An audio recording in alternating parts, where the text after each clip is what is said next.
Un mot sur l'implication.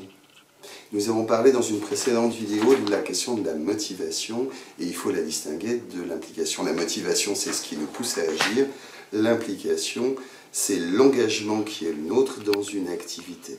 Je peux être extrêmement impliqué ou pas dans une activité de bricolage, de cuisine, dans le métier qui est le mien, dans une part de mon activité professionnelle ou dans une autre, dans mes engagements militants, qu'ils soient syndicaux, associatifs, politiques, culturels, sportifs, enfin peu importe. La question de l'implication, c'est cet engagement qui est le nôtre. Alors, l'auteur de référence pour moi sur cette question de l'implication, c'est le psychologue social Claude Lemoine. Que nous dit Lemoine sur l'implication? Eh bien qu'en réalité, il y a trois motifs principaux pour l'implication.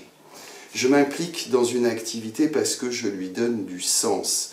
Elle a de la valeur pour moi. Et je m'y engage au nom de ces valeurs, au nom du sens que je lui accorde.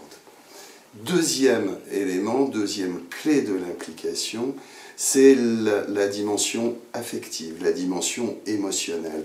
Je m'identifie à mon activité, je m'identifie au groupe, à l'équipe de salariés, au groupe syndical, à ma famille, et il y a donc une implication affective qui est ici, ou encore identification au leader, à celui qui entraîne, à celui qui manage, à celui qui, dans une certaine mesure, incarne l'activité à laquelle je participe. C'est donc cette fois-ci la dimension affective. La troisième raison de s'impliquer, elle est du côté de la compétence, elle est du côté de l'expertise.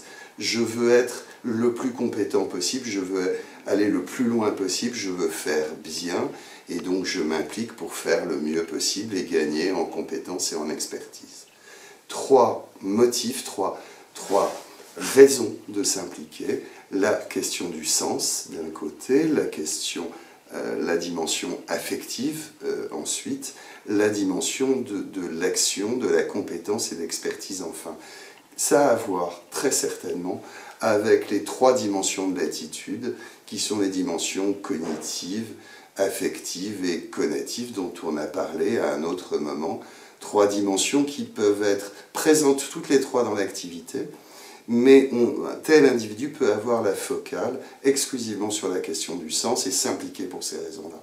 Ou alors exclusivement sur la dimension affective, ou encore sur la question de la compétence.